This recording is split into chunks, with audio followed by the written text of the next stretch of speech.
Hello दोस्तों, welcome to our YouTube channel SMR trading academy. हम यहाँ पर बात करते हैं स्टॉक मार्केट रिलेटेड न्यूज़ और स्टॉक मार्केट का पूरा अपडेट।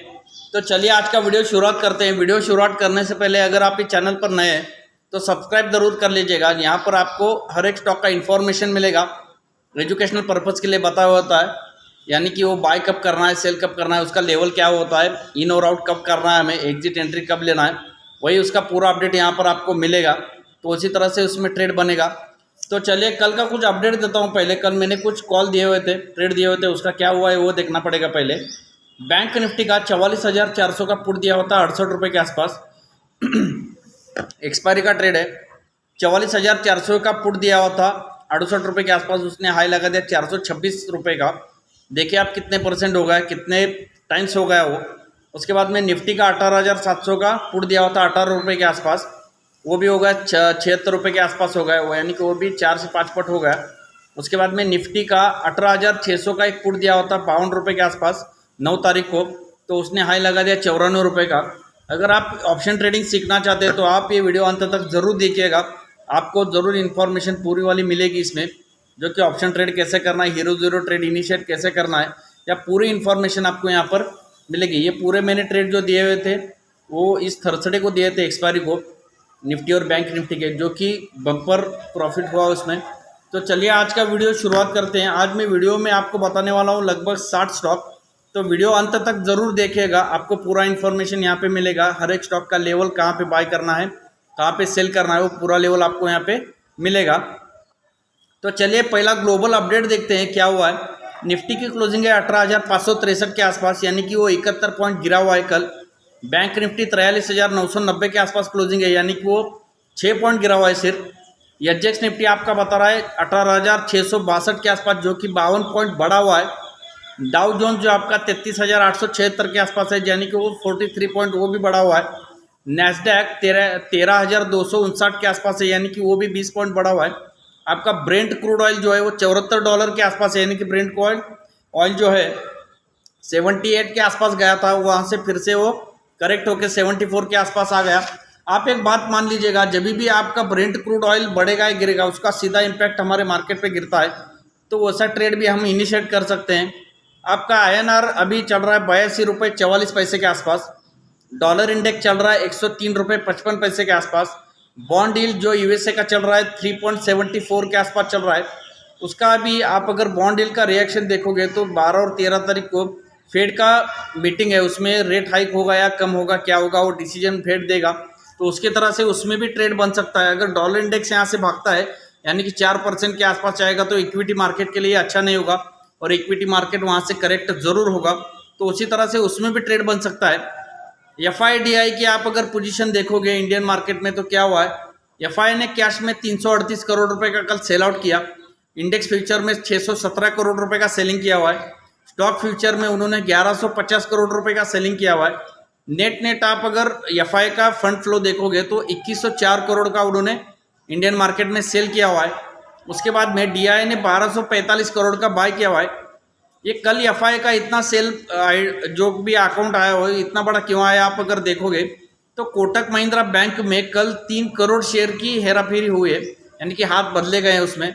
तो pension fund, Canada pension fund ने उसमें 3 करोड़ शेयर सेल कर दिए। तो किसी ने तो लिए होंगे, अभी तक उसका नाम तो सामने नहीं आया, लेकिन आएगा वो भी। तो उसमें उसी के हिसाब से कल FI ने जोरदार बिकवाली की इंडियन मार्केट में। तो DI ने कल 1245 करोड़ का उसके सामने थोड़ा बाय किया हुआ है। तो नेट आप अगर कैश फ्लो देखोगे तो 859 करोड़ का इंडियन मार्केट में कल सेल आउट हुआ है, इसीलिए मार्केट हमारा निफ्टी गिर गया। तो इसमें ग्लोबल भी कुछ फैक्टर है। ग्लोबल फैक्टर क्या बता रहे हैं अभी, जो रशियन राष्ट्रपति है पुतिन, तो वो क्या कर रहे हैं कि वर्ल्ड ऑर्डर को पूरा डिस्ट्रॉय करने की सोच रहे हैं, यानी कि वो न्यूक वेपन डेवलप कर रहे हैं, यानी कि वो न्यूक वेपन जो है वो वहाँ पे इंस्टॉल करने की सोच रहे हैं 7 और 8 तारीख को बेलारूस में। अगर ये वेपन इंस्टॉल करते हैं तो मार्केट इस पर रिएक्ट होगा, और ज़रूर रिएक्ट होगा, मार्केट नीचे आएगा अगर ये न्यूज़ कंफर्म हो जाएगी तो। उसके बाद में फेड पॉलिसी है 12 और 13 को, तो उसमें वहाँ पे रेट हाइक का डिसीजन आएगा। जॉब डाटा USA का बहुत स्ट्रांग कर रहा है, उसके हिसाब से आप अगर स्टडी करोगे तो मार्केट में यहाँ पे रिसेशन का खतरा आएगा। अगर फेड रेट हाइक करने का रुकता भी है तो भी रिसेशन तो आना ही आना है, क्योंकि इतने महंगे दरों पे आप कोई इन्वेस्टमेंट कर नहीं सकते। बैंकिंग स्टॉक अब अगर देखोगे इंडियन मार्केट में बैंकिंग स्टॉक का क्या हाल हुआ है, तो बैंकिंग स्टॉक में पूरा अभी ऑप्शन चेन का जो डाटा बना हुआ है बैंकिंग सेक्टर का पूरा वीक बना हुआ है। बैंक निफ्टी जब भी 44,400 के आसपास जाती है वहाँ से वहाँ पे सेल आउट आता है और मार्केट वहाँ से नीचे आता है, और बैंक निफ्टी अकेले नीचे नहीं आती। बैंक निफ्टी जब भी नीचे आएगा तो वहाँ से निफ्टी भी आपका करेक्ट होगा। क्यों होगा? क्योंकि बैंक निफ्टी का निफ्टी में वेटेज 36.41% है, यानी कि उतना परसेंट वो भी गिरेगा। उसके बाद में आप अगर पीसीआर लेवल अगर बैंक निफ्टी और फिन निफ्टी के देखोगे तो पीसीआर लेवल सबके ओवरसोल्ड जोन के आसपास है, यानी कि मार्केट को यहाँ से बढ़ना चाहिए, एक बाउंस देना चाहिए। मार्केट जब भी बाउंस देगा तब वहाँ पे हमें लेना नहीं है, हमें देना ही देना है, पुट ही खरीदना है, वही ध्यान रखिएगा। क्योंकि जब तक ये पूरा टेंशन खत्म नहीं होगा मार्केट का तब तक ये मार्केट ऊपर जाएगा नहीं। और एक खबर थी कि चाइना रियल एस्टेट के लिए हमें अभी कुछ पैकेज अनाउंस करने वाला है वहाँ के रियल एस्टेट वालों के लिए। अगर वो पैकेज अनाउंस होता है तो वहाँ से क्या होगा कि रियल एस्टेट के जो भी स्टॉक है वो तो बढ़ेंगे ही बढ़ेंगे, उसके साथ में स्टील सेक्टर और माइनिंग सेक्टर के जो भी स्टॉक है वो भी वहाँ से बढ़ेंगे। इसी तरह से हमारे यहाँ भी स्टॉक बढ़ेंगे स्टील सेक्टर के, तो उस पर फोकस करते हैं। चलिए आज का वीडियो शुरुआत करते हैं। सबसे पहला स्टॉक है निफ्टी। अगर मैं जो भी 60 स्टॉक बताना वाला हूँ, वीडियो लंबा होगा तो पूरा अंत तक देखिएगा ज़रूर। पूरा आपका इंडेक्स में निफ्टी 50 में कौन से स्टॉक है, मेटल के, आईटी, बैंकिंग, उसके बाद में और भी कुछ स्टॉक है, वो 60 स्टॉक का लिस्ट मैंने निकाला है। 60 का 60 स्टॉक आपको आज बताऊंगा, तो उसकी तरह से उसमें ट्रेड देखिएगा कैसे बनता है, क्या होता है करके। एजुकेशनल पर्पज़ के लिए बनाया हुआ है। अगर आप इसमें ट्रेड लेते हैं आपका प्रॉफिट लॉस जो भी होगा, लॉस तो होगा नहीं, लेकिन अगर होता है तो आप सिर्फ उसके जिम्मेदार होंगे। तो चलिए आज का वीडियो शुरुआत करते हैं। निफ्टी है पहला स्टॉक। निफ्टी की क्लोजिंग है 18,563 के आसपास। उसको सेल करना है 18,675 के आसपास। ये मिलेगा ज़रूर वहाँ पे। 18,675 के आसपास सेल कीजिएगा। स्टॉप लॉस रहेगा 18,740 का। टारगेट रहेगा 18,550 और 18,450। रिव्यू कीजिएगा 18,450 भी नीचे में मार्केट तोड़ेगा तो ये 18,340 तक जाएगा नीचे। 18,450 तोड़ता है तो 18,340 तक मार्केट जाएगा, और 340 के आसपास जाएगा तो कंफर्म हो जाएगा कि मार्केट यहाँ से डाउन ट्रेंड में ही जाएगा, मार्केट यहाँ से बढ़ेगा नहीं। अगला स्टॉक है बैंक निफ्टी। बैंक निफ्टी की क्लोजिंग है 43,990 के आसपास। उसको भी सेल कीजिएगा 44,250 के आसपास। स्टॉप लॉस लगाएगा 44,370 का। टारगेट रहेगा 43,900, 43,780। अगर बैंक निफ्टी भी आप देखिएगा कि एचडीएफसी बैंक, आईसीआईसी बैंक, इनका डाटा वीक बना हुआ है अभी। अगर ये दोनों स्टॉक गिरते हैं तो बैंक निफ्टी तो वैसे ही ऊपर जाने से रहा, क्योंकि इनका दोनों का ही वेटेज सिर्फ बैंक निफ्टी आपका 52% के आसपास है। अगर ये दो स्टॉक बढ़ेंगे नहीं तो बैंक निफ्टी आपका बढ़ेगा ही नहीं, भले आपके 10 स्टॉक बढ़ जाए। तो 43,780 का लेवल अगर ये तोड़ता है नीचे में तो इसका नीचे में टारगेट रहेगा 43,500। 43,500 के लिए बैंक निफ्टी भी हमें सेल ही करना है। अगला स्टॉक है फिन निफ्टी।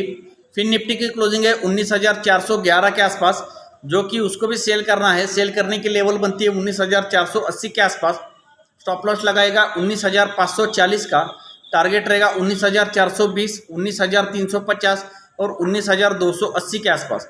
19,280 के टारगेट के लिए फिन निफ्टी भी सेल करना है। मैंने लास्ट वीडियो में भी बताया था फिन निफ्टी का कंपोनेंट जो भी है, बैंक निफ्टी के जो कंपोनेंट है वही पूरे कंपोनेंट फिन निफ्टी में भी है।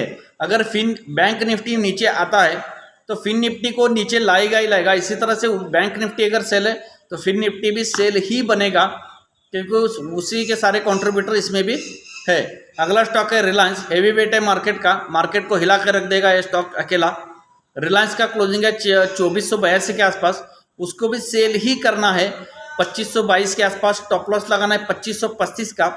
टारगेट रहेगा 2400 का। 2400 के टारगेट के लिए रिलायंस भी हमें सेल करना है। मान लीजिए आपका 125 पॉइंट अगर रिलायंस घटता है तो निफ्टी भी आपका कितना पॉइंट घटेगा आप एक बार देख लीजिएगा, क्योंकि निफ्टी का वेटेज जो भी रिलायंस का है वही है, यानी कि 10 पॉइंट के आसपास उसका 10% के आसपास निफ्टी में अकेले सिर्फ रिलायंस का वेटेज है। उसी तरह से उसमें भी ट्रेड लीजिएगा। एचडीएफसी बैंक का अगला स्टॉक है। एचडीएफसी बैंक की क्लोजिंग है 1609 के आसपास। उसको भी सेल कीजिएगा 1632 के आसपास। स्टॉप लॉस रहेगा 1642। टारगेट रहेगा 1585 के टारगेट के लिए HDFC बैंक भी हमें सेल ही करना है। अगला स्टॉक है ICICI बैंक। ICICI बैंक की क्लोजिंग है 939 के आसपास उसकी क्लोजिंग है, उसको भी सेल कीजिएगा। 956 के आसपास जब भी मिलेगा सेल कीजिएगा। स्टॉप लॉस लगाएगा 962 का, टारगेट रहेगा 927 के टारगेट के लिए ICICI बैंक भी हमें सेल ही करना है। कोटक महिंद्रा बैंक का अगला स्टॉक, इसको भी सेल कीजिएगा। 1910 के आसपास स्टॉप लॉस लगाया, 1926 का टारगेट रहेगा 1820 के टारगेट के लिए कोटक महिंद्रा बैंक भी आपको सेल ही करना है। आप ये पूरे लेवल लिख के रख लीजिएगा, उसमें आपको हर एक स्टॉक आप अगर बोर हो जाएंगे उसमें, लास्ट तक अगर वीडियो देखना चाहते हैं तो लेवल का पूरा अपडेटेशन रखिएगा। उसमें आपको क्या होगा कि पूरा इन्फॉर्मेशन मिलेगा। अगर आप इसमें ऑप्शन ट्रेडिंग करना चाहते हो तो वो भी कर सकते हैं। जब भी मैंने स्टॉक का प्राइस बताया हुआ है तो स्टॉक का प्राइस अगर ऐड द मनी आता है, मान लीजिए कोटक महिंद्रा बैंक 1874 की क्लोजिंग है, उसकी 1910 को सेल करना है। अगर 1910 को मिलता है तो 1910 के आसपास जब भी जाएगा तब 1900 का ही पुट लेना है आपको, यानी कि यहाँ से अभी भी वो 40 पॉइंट बढ़ना चाहिए। 40 पॉइंट बढ़ेगा तभी उसका 1900 का पुट, अभी मान लीजिए 40 रुपये के आसपास मिल रहा होगा तो 1910 तक जाएगा तो 1900 का पुट जो है अभी 40 रुपये में, वो पुट आपको मिल जाएगा 15 या 17 रुपये के आसपास। तो जब भी उसमें ट्रेड लीजिएगा तो आपका पैसा उसमें ज़रूर बनेगा और बनेगा। अगला स्टॉक है SBI की क्लोजिंग है 578 रुपये के आसपास, उसको भी सेल कीजिए 592 के आसपास। स्टॉप लॉस लगाएगा 596 का, टारगेट रहेगा 570 का। 570 के टारगेट के लिए SBI भी आप सेल ही कीजिएगा। सभी बैंक आज सेल साइड में, क्योंकि इनका ऑप्शन डाटा आपका वीक बना हुआ है। अगला स्टॉक है एक्सिस बैंक की क्लोजिंग है 974 रुपये, उसको बाय कीजिएगा 963 के आसपास। इसका ऑप्शन डाटा बहुत स्ट्रांग बना हुआ है, इसी हिसाब से ये गिरेगा नहीं। एक्सिस बैंक को बाय करना है 963 के आसपास। स्टॉप लॉस लगाएगा 956 का, टारगेट रहेगा 1000 का। 1000 के टारगेट के लिए एक्सिस बैंक बाय करके चलिए।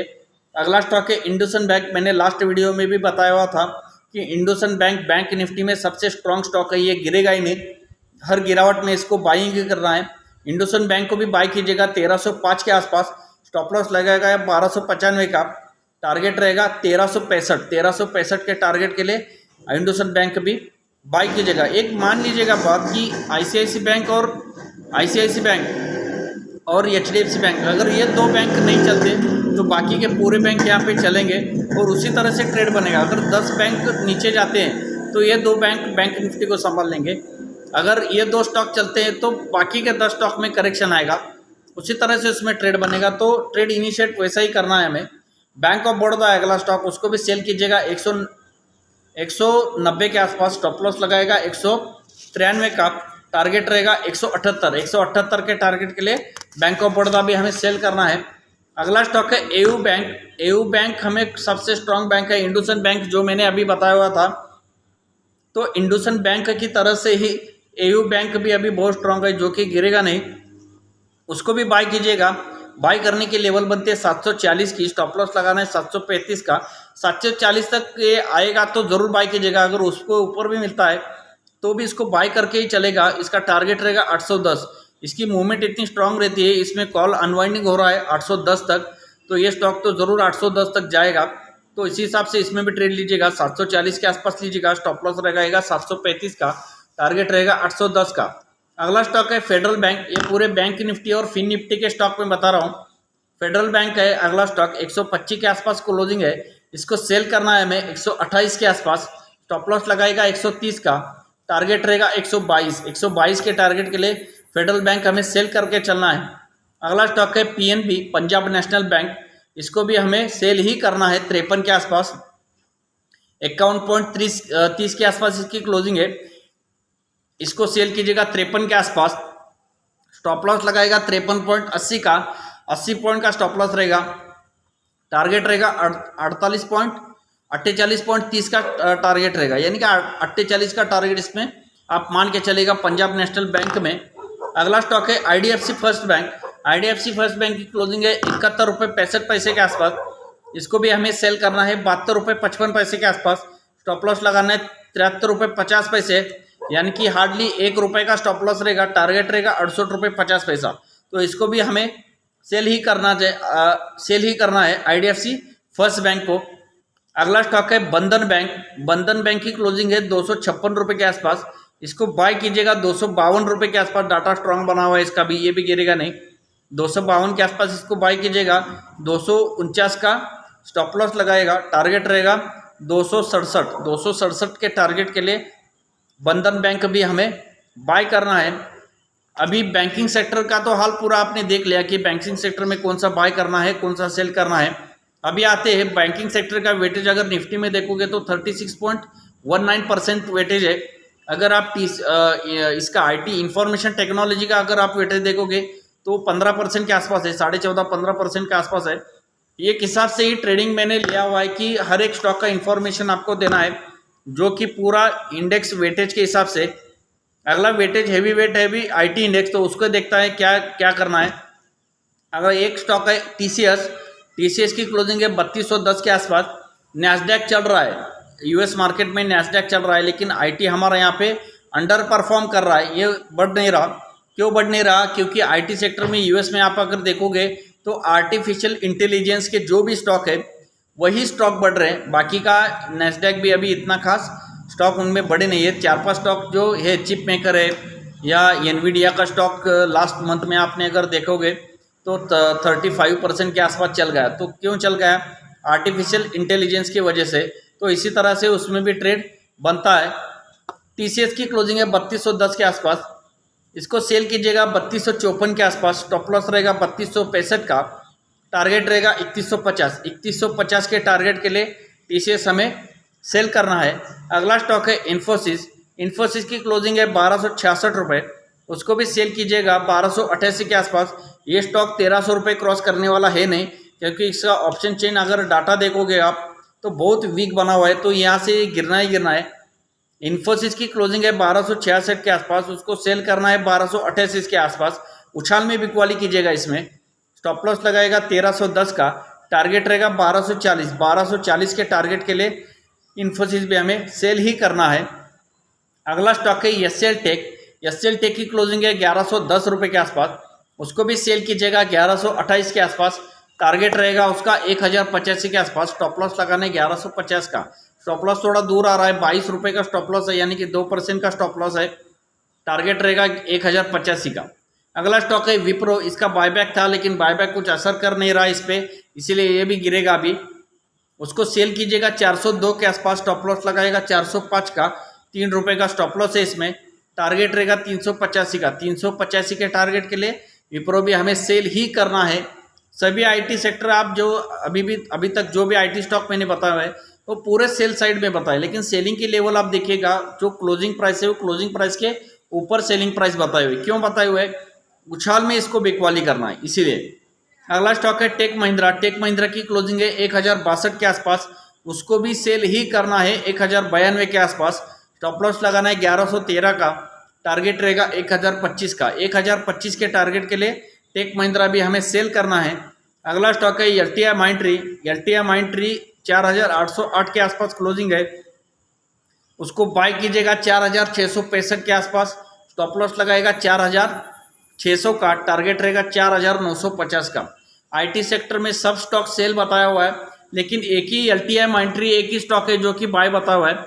उसका ऑप्शन चेन डाटा ऐसे बता रहा है कि आपको उसको बाय करके चलना चाहिए। तो उसी तरह से आईटी सेक्टर का तो पूरा अपडेट हो गया। हेवी वेट जो भी स्टॉक है उनका पूरा अपडेट हो गया। अब देखते हैं फाइनेंस के कुछ स्टॉक है, फाइनेंशियल स्टॉक। बैंकिंग हो गए, लेकिन नॉन बैंकिंग फाइनेंस सेक्टर जिसको हम एनबीएफसी कहते हैं, तो उसके कुछ स्टॉक बताने थे, वो कैसे वर्कआउट कर रहे हैं देखते हैं। पहला स्टॉक है बजाज फाइनेंस। बजाज फाइनेंस की क्लोजिंग है 7030 के आसपास। उसको बाय कीजिएगा 6950 के आसपास। स्टॉप लॉस लगाएगा 6900 का, यानी कि 50 रुपये का इसमें स्टॉप लॉस रहेगा। टारगेट रहेगा 7225 का। 7225 के टारगेट के लिए बजाज फाइनेंस हमें बाय करके चलना है। अगला स्टॉक है बजाज फिनसर्व। बजाज फाइनेंस जिधर जाता है उधर बजाज फिनसर्व जाता है, लेकिन अभी इसका ऑप्शन चेन डाटा ऐसे बता रहा है कि बजाज फिनसर्व आपको सेल करके चलना है। उसका सेल करने का लेवल बनता है 1500 के आसपास। अभी चल रहा है 1464 के आसपास।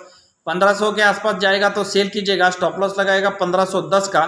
टारगेट रहेगा 1420 का। 1420 के टारगेट के लिए आपको बजाज फिनसर्व सेल करके चलना है, लेकिन बजाज फाइनेंस बाय करके चलना है।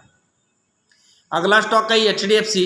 HDFC का क्लोजिंग है 2652 के आसपास, उसको भी सेल कीजिएगा 2700 के आसपास। स्टॉप लॉस लगाएगा 2720 का, टारगेट रहेगा 2640 का। 2640 के टारगेट के लिए HDFC भी आपको सेल करके चलना है। अगला स्टॉक है HDFC लाइफ। अभी तक मैंने 25 स्टॉक बताए हुए हैं। 25 स्टॉक का आप अगर नोट डाउन करके रखते हो तो वो लेवल चेक कीजिएगा कि मेरे लेवल वहाँ पे आते हैं नहीं आते हैं, कैसा ट्रेड उसमें इनिशिएट हो रहा है, क्या ट्रेड बन रहा है करके। आप अगर पूरा इन्फॉर्मेशन देखोगे तो आपको पता चलेगा कि वहाँ पे ट्रेड हो रहा है या नहीं हो रहा है। अगला स्टॉक है HDFC लाइफ। HDFC लाइफ की क्लोजिंग है 582 रुपये के आसपास, उसको सेल करना है 592 के आसपास। स्टॉप लॉस लगाना है 598 का, 6 रुपये का स्टॉप लॉस है, यानी कि 1% का स्टॉप लॉस रहेगा। टारगेट रहेगा उसका 555 के टारगेट के लिए HDFC लाइफ आपको सेल करके चलना है। अगला स्टॉक है SBI लाइफ। SBI लाइफ की क्लोजिंग है 1228 के आसपास, रेजिस्टेंस फेस कर रहा है, इसको भी सेल आउट करके ही चलना है। 1243 के आसपास सेल कीजिएगा। स्टॉप लॉस लगाएगा 1250 का, 7 रुपये का स्टॉप लॉस रहेगा। टारगेट रहेगा 1190 का। 1190 के टारगेट के लिए SBI लाइफ भी आपको सेल ही करके चलना है। अगला स्टॉक है एशियन पेंट। सबसे बेनिफिशियरी स्टॉक होगा। क्रूड ऑयल अगर गिरता है तो एशियन पेंट बढ़ेगा, और क्रूड ऑयल अगर बढ़ता है तो एशियन पेंट गिरेगा। उसी तरह से उसमें ट्रेड बनेगा। एशियन पेंट है अगला स्टॉक, उसका क्लोजिंग है 3178 के आसपास, इसको भी सेल ही करना है। सेल करने की लेवल बनती है 3254 के आसपास। स्टॉप लॉस लगाएगा 3280 का, टारगेट रहेगा 3075 का। 3075 के टारगेट के लिए एशियन पेंट सेल करना है। कल अगर क्रूड ऑयल गिरा हुआ है, यानी कि 1% के आसपास गिरा हुआ है, तो कल एशियन पेंट बढ़ेगा तो उसमें बिकवाली कीजिएगा। वहाँ पे लेवल आएगा 3254 का, उसमें लेवल आएगा तभी उसमें सेल कीजिएगा। अगला स्टॉक है टाइटन, ज्वेलरी स्टॉक है टाइटन। तो टाइटन तो बढ़ेगा, उसको लेना है। 2878 के आसपास क्लोजिंग है, उसको लीजिएगा 2845 के आसपास। स्टॉप लॉस लगाएगा 2830 का, 15 रुपये का स्टॉप लॉस रहेगा। टारगेट रहेगा 3015 के टारगेट के लिए आपको टाइटन बाय करके चलना है। अगला स्टॉक है यूपीएल की क्लोजिंग है 680 के आसपास, उसको सेल करना है 700 के आसपास। स्टॉप लॉस रहेगा 708 रुपये के आसपास। टारगेट रहेगा 660 के टारगेट के लिए यूपीएल आपको सेल करके चलना है। अगर आपको वीडियो अभी तक पसंद आया होगा तो लाइक ज़रूर कीजिएगा, सब्सक्राइब कीजिएगा चैनल को। अभी भी स्टॉक बचे हैं, अभी मेरा वीडियो ख़त्म हुआ नहीं है, अभी स्टॉक बचे हुए हैं, तो वो भी नोट डाउन करके रखिएगा। अगला स्टॉक है अदानी पोर्ट की क्लोजिंग है 734 रुपये, तो उसको भी हमें बाय करना है। बाय करने की लेवल बनती है 715 रुपये। स्टॉप लॉस रहेगा 705 का, टारगेट रहेगा 770 के टारगेट के लिए आपको अदानी पोर्ट बाय करके चलना है। अगला स्टॉक है अदानी एंटरप्राइजेस का क्लोजिंग है 2454 के आसपास, उसको भी बाय करना है 2340 के आसपास। इसका टारगेट रहेगा 2640। अगर कोई ख़राब न्यूज़ मार्केट में आती नहीं तो सबसे बढ़िया स्टॉक अगर बढ़ना चाहता है तो अभी बढ़ेगा तो वो अदानी एंटरप्राइजेस ही बढ़ेगा, क्योंकि उसका अभी मार्केट वैल्यू अच्छा हुआ है, वहाँ से बढ़ना चाहिए। मेरा टारगेट 1-2 महीने में जाएगा, वो 3500 तक जाएगा, 3500 तक अदानी एंटरप्राइजेस ज़रूर जाना चाहिए। अगला स्टॉक है पावर ग्रिड की क्लोजिंग है 244 के आसपास, इसको भी सेल कीजिएगा 250 के आसपास। स्टॉप लॉस लगाएगा 253 का, टारगेट रहेगा 245 का। 245 के टारगेट के लिए पावर ग्रिड के आपको सेल करके चलना है। अगला स्टॉक है NTPC। अब सब लोग चिल्लाएंगे कि पावर सेक्टर में ये हो रहा है वो हो रहा है, पावर सेक्टर का ले लो, स्टॉक ले लो। कुछ नहीं लेना है, अभी बिकवाली करनी है, क्योंकि इसका डाटा ऐसे बता रहा है कि इसको बेचो, खरीदो मत। NTPC अगला स्टॉक 182 रुपये 75 पैसे के आसपास क्लोजिंग है, उसको भी सेल ही करना है 185 के आसपास। स्टॉप लॉस रहेगा 187 का। 185 ये पार करेगा नहीं, 185 के आसपास सेल कीजिएगा। स्टॉप लॉस लगाएगा 187 का, टारगेट रहेगा 177 का। 177 के टारगेट के लिए NTPC भी हमें सेल करना है। अगला स्टॉक है ONGC का क्लोजिंग है 154 रुपये के आसपास, उसको बाय कीजिएगा 150 के आसपास। स्टॉप लॉस लगाएगा 148 का, टारगेट रहेगा 162 के टारगेट के लिए ONGC हमें बाय करना है। OPEC प्लस की मीटिंग हुई है, तो उसमें क्या हो रहा है कि प्रोडक्शन कट का मामला चल रहा है अभी। अगर प्रोडक्शन कट का मामला चलता है और OPEC प्लस में अभी भी प्रोडक्शन कट होता है, ज़्यादा से ज़्यादा प्रोडक्शन अगर कट करते हैं तो उसके हिसाब से ONGC यहाँ से बढ़ेगा, क्योंकि ONGC ऑयल प्रोड्यूसर है, तो इसीलिए वहाँ पे ONGC में तेज़ी होनी चाहिए। 162 के टारगेट के लिए ONGC भी बाय करके चलिएगा। अगला स्टॉक है कोल इंडिया। कोल इंडिया की क्लोजिंग है 227 रुपये 80 पैसे के आसपास, 227 रुपये 80 पैसे के आसपास उसकी क्लोजिंग है। उसको भी सेल कीजिएगा 233 के आसपास। स्टॉप लॉस लगाएगा 236 का, टारगेट रहेगा 223 के लिए, उसको भी हमें सेल करके चलना है। अगला स्टॉक बताना था एल&टी की क्लोजिंग है कल 2363 के आसपास, उसको भी हमें बाय करना है 2340 के आसपास। स्टॉप लॉस लगाएगा 2325 का, टारगेट रहेगा 2425 के टारगेट के लिए एल&टी भी हमें बाय करना है। क्यों बाय करने के लिए कहा है? क्योंकि चाइना पैकेज दे रहा है अभी। चाइना अगर रियल एस्टेट को पैकेज वहाँ पे देगा तो आपका यहाँ पे रियल एस्टेट सेक्टर बढ़ेगा, तो उसके तरह से उसको ट्रेड कीजिएगा। अगला स्टॉक है, अभी पूरे देखते हैं ऑटो सेक्टर में क्या चल रहा है। अभी ऑटो सेक्टर का पहला स्टॉक है टीवीएस मोटर की मूवमेंट बहुत सारी वास्ट होती है, तो उसका क्लोजिंग है 1336 के आसपास, उसको भी बाय कीजिएगा 1300 के आसपास। स्टॉप लॉस लगाएगा 1295 का, टारगेट रहेगा 1380 के टारगेट के लिए हमें टीवीएस मोटर बाय करके चलना है। अगला स्टॉक है Tata Motors. Life time high के आसपास चल रहा है, तो यहाँ से भी ये बढ़ेगा। 562 के आसपास उसकी क्लोजिंग है, उसको भी बाय करना है 550 के आसपास। स्टॉप लॉस लगाएगा 542 का, टारगेट रहेगा 575 का। 575 के टारगेट के लिए टाटा मोटर्स भी हमें बाय करके चलना है। अगला स्टॉक है मारुति की क्लोजिंग है 9685 के आसपास, उसको भी बाय कीजिएगा 9525 के आसपास।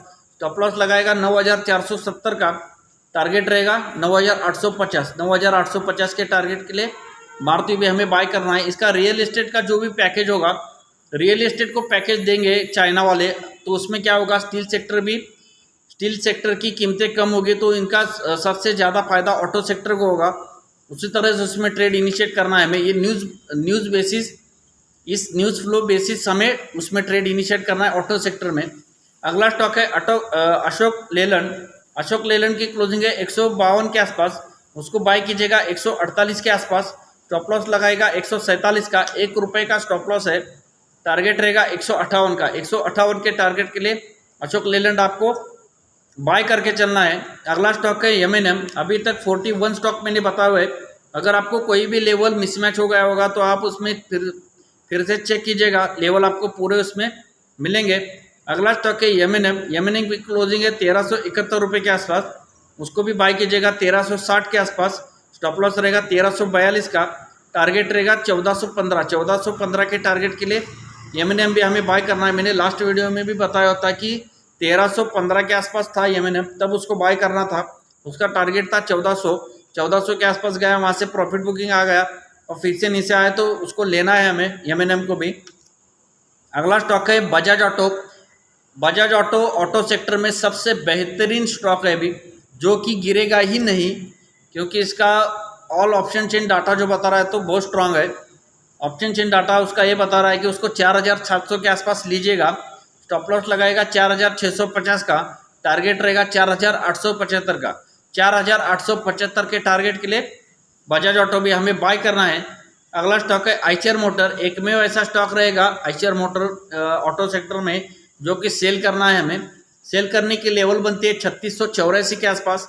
स्टॉप लॉस लगाएगा 3750 का, 3684 के आसपास सेल कीजिएगा।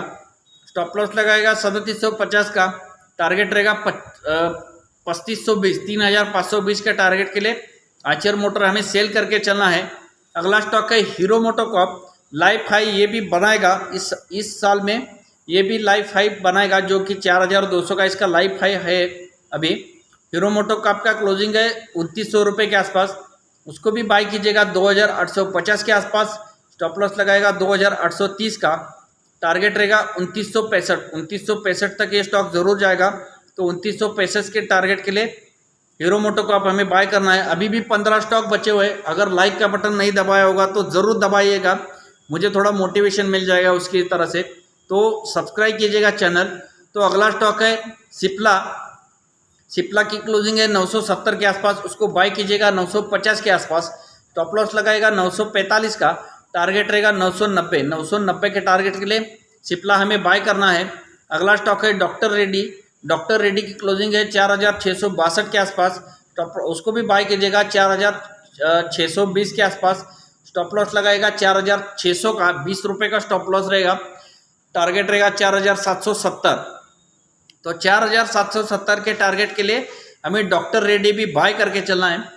अगला स्टॉक है सन फार्मा। सन फार्मा की क्लोजिंग है 985 के आसपास, इसको सेल कीजिएगा 1000 के आसपास। स्टॉप लॉस लगाएगा 1010 का, टारगेट रहेगा उसका 970 का। 970 के टारगेट के लिए हमें सन फार्मा भी सेल करना है। अगला स्टॉक है लुपिन। लुपिन का क्लोजिंग है 810 के आसपास, इसको बाय कीजिएगा 800 के आसपास। स्टॉप लॉस लगाएगा 795 का, 5 रुपये का स्टॉप लॉस रहेगा। टारगेट रहेगा 835। 835 के लिए इसको भी बाय कीजिएगा।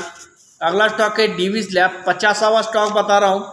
डीवीस लैब आज रिकॉर्ड तोड़ दिया पूरे स्टॉक का। अभी तक मैंने इतना लंबा वीडियो कभी बनाया नहीं और इतने स्टॉक मैंने कभी रिकमेंड किए नहीं, जो कि डाटा भी मैंने इतने स्टॉक का कभी निकाला नहीं हुआ था। तो आज मैंने पूरा डाटा निकाला हुआ है, इसमें पूरा इन्फॉर्मेशन दिया हुआ है। 50वां स्टॉक है डीवीस लैब। निफ्टी के आप अगर देखोगे इस वीडियो में तो निफ्टी के पूरे 50 के 50 स्टॉक मैंने इसमें कवर किए हुए हैं और बाहर के भी 10 स्टॉक इंडेक्स वाइड पोजीशन जो भी 10 स्टॉक रहेंगे तो वो भी मैंने इसमें बताए हुए हैं। अगला डीवीस लैब है। अगला स्टॉक 3429 के आसपास क्लोजिंग है, इसको सेल कीजिएगा 3500 के आसपास। 3500 के आसपास उसको सेल कीजिएगा। स्टॉप लॉस लगाएगा 3520 का, टारगेट रहेगा 3340 का। तो इन सभी टारगेट के लिए डीवीस लैब हमें सेल करना है। अभी भी 10 स्टॉक बचे हुए हैं जो कि इन्फॉर्मेशन देना है। अगर आपको वीडियो पसंद आ रहा होगा तो लाइक कीजिएगा, कमेंट कीजिएगा। आपको जो भी स्टॉक मार्केट रिलेटेड न्यूज़ या स्टॉक मार्केट का पूरा ABCD अगर जानना होगा, हीरो जीरो ट्रेड वगैरह कैसा करते हैं, तो उसका मैंने कुछ कोर्सेज डिज़ाइन किए हुए हैं। मैंने उसका लिंक बॉक्स में पूरा अपडेट दिया हुआ है, तो आप वहाँ से उसको कर सकते हैं अप्लाई। और एक बात बतानी थी, मैंने मेरा व्हाट्सअप नंबर भी उसमें डाला हुआ है, टेलीग्राम की लिंक भी उसमें डाली हुई है। तो अगर आपको फ्री व्हाट्सअप चैनल पे भी ज्वाइन होना होगा तो भी आप उस लिंक पे क्लिक करके ज्वाइन हो सकते हैं या मुझे कांटेक्ट कर सकते हैं। अगला स्टॉक है अपोलो हॉस्पिटल। उसकी क्लोजिंग है 4920 की, उसको भी सेल करना है 5050 के आसपास। स्टॉप लॉस लगाएगा 5098 का, टारगेट रहेगा 4800 का। 4800 के टारगेट के लिए अपोलो हॉस्पिटल आपको सेल करके चलना है। अगला स्टॉक है ब्रिटानिया। ब्रिटानिया की क्लोजिंग है 4894 के आसपास, उसको बाय कीजिएगा 4810 के आसपास। स्टॉप लॉस लगाएगा 4780 का, टारगेट रहेगा 4980 का। 4980 के टारगेट के लिए ब्रिटानिया आपको बाय करके चलना है। FMCG स्टॉक बता रहा हूँ, अभी तक IT हो गया, फार्मा हो गया, बैंकिंग सेक्टर हो गया, NBFC हो गया, अभी चल रहा है अपना FMCG स्टॉक। उसमें सबसे पहला नेस्ले है, 22,073 के आसपास क्लोजिंग है, उसको भी बाय कीजिएगा 21,750 के आसपास। 21,750 के आसपास बाय कीजिएगा। स्टॉप लॉस रहेगा 21,680 का, यानी कि हार्डली 70 पॉइंट का स्टॉप लॉस रहेगा। टारगेट रहेगा उसका 22,700 का। तो 22,700 के टारगेट के लिए आपको नेस्ले बाय करके चलना है।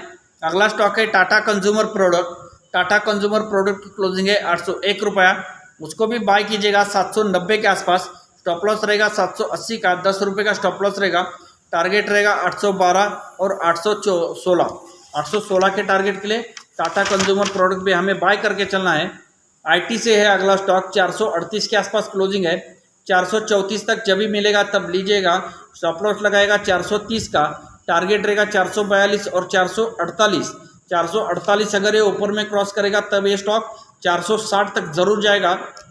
ड्रीम रन में चल रहा है तो ये भी भागेगा। अगला स्टॉक है HUL की क्लोजिंग खराब हुई है कल, इसने मार्केट का मूड थोड़ा बिगाड़ा है कल। 2640 के आसपास क्लोजिंग है, उसको सेल कीजिएगा 2675 के आसपास। स्टॉप लॉस लगाएगा 2715 का, टारगेट रहेगा 2600 और 2575। 2575 के टारगेट के लिए आपको उसको सेल आउट करना है। टाटा कम्युनिकेशन है अगला स्टॉक, 1474 के आसपास क्लोजिंग है। ये स्टॉक यहाँ से भागेगा, इसको लीजिएगा। 1420 के आसपास मिलता है तो लीजिएगा, गिरावट में इसको जरूर खरीदिएगा। इसका टारगेट रहेगा 1500 का, स्टॉप लॉस लगाना है 1410 का, यानी कि 10 रुपये का इसमें स्टॉप लॉस रहेगा। तो ये भी स्टॉक यहाँ से बम्पर रिटर्न आपको देगा। अभी देखते हैं स्टील सेक्टर क्या चल रहा है। JSW स्टील है अगला स्टॉक, 750 के आसपास चल रहा है, उसको बाय कीजिएगा 740 का। स्टॉप लॉस लगाएगा 730 का, टारगेट रहेगा 770 का। 770 के टारगेट के लिए आपको JSW स्टील बाय करके चलना है। अगला स्टॉक है वेदांता। वेदांता की क्लोजिंग है 277 रुपये के आसपास, उसको भी बाय कीजिएगा 270 के आसपास। स्टॉप लॉस लगाएगा 268 का, यानी कि 1% का स्टॉप लॉस रहेगा। टारगेट रहेगा 285 का। 285 के टारगेट के लिए आपको वेदांता बाय करके चलना है। अगला स्टॉक है टाटा स्टील। टाटा स्टील की क्लोजिंग है 109 रुपये के आसपास, उसको सेल कीजिएगा 112 रुपये 30 पैसे के आसपास। कम से कम 3 से 4 महीने हो गए ये स्टॉक तो वहाँ पे स्टक हो चुका है, यहाँ से 112.30 के आगे बढ़ेगा ही नहीं, तो उसको सेल कीजिएगा। वहाँ पे स्टॉप लॉस लगाएगा 114 का। टारगेट रहेगा 105 का। 105 के टारगेट के लिए आपको टाटा स्टील सेल करना है। मैं लास्ट में और एक अपडेट देना चाहता हूँ। मैंने 60 स्टॉक का पूरा अपडेट यहाँ पर दिया हुआ है, कहाँ पे लेना है, कहाँ पे देना है, पूरा इन्फॉर्मेशन आपको दिया हुआ है। अभी मेरा लास्ट डे का जो भी था, थर्सडे का जो भी अपडेट था, तो वो बताना था मुझे। और फ्राइडे का जो ट्रेड मैंने दिया होता, पहले भी बताया हुआ है, अभी भी बता रहा हूँ कि बैंक निफ्टी का 44,400 का पुट मैंने दिया होता 68 के आसपास, उसने हाई लगा दिया 426 का। उसके बाद में निफ्टी का 18,700 का पुट दिया होता 18 रुपये के आसपास, वो गया 76 के आसपास। तो ऐसे ही ट्रेड इसमें इनिशिएट करना है और पैसा कमाना है। तो हीरो जीरो ट्रेड कैसे इनिशिएट करना है? हीरो जीरो ट्रेड की एक बेस्ट इनिशिएटिव ऐसी रहती है कि वहाँ पे आपका पैसा जो बनेगा वो 2x 3x 4x के हिसाब से ही बनेगा। आपको इन्वेस्टमेंट करना है सिर्फ 2 या 3 हज़ार, 2-3 हज़ार के आपको 6,000 होने के बाद आपको बंद होना है। मार्केट उस दिन देखना ही नहीं है, क्योंकि 100% रिटर्न आपको कोई भी सिस्टम देगी नहीं यहाँ पे। अगर आप बैंक में रखना चाहते हो पैसा तो आपको 7 साल लगते हैं डबल करने के लिए, लेकिन आप इसी तरह से इन्वेस्टमेंट करते रहोगे, ट्रेडिंग को थोड़ा स्किल सीखोगे, ऑप्शन ट्रेडिंग कैसे करना है वो अगर आप सीखोगे तो उसके हिसाब से आप कम से कम समय में पैसा आपके अच्छी तरह से बना सकते हो। यही मेरी दुआ है सबको, यही मेरा प्रयास रहेगा कि सब लोग यहाँ से सीखें। और वीडियो अंत तक देखने के लिए धन्यवाद, थैंक यू, और सबका दिन अच्छा हो। Thank you.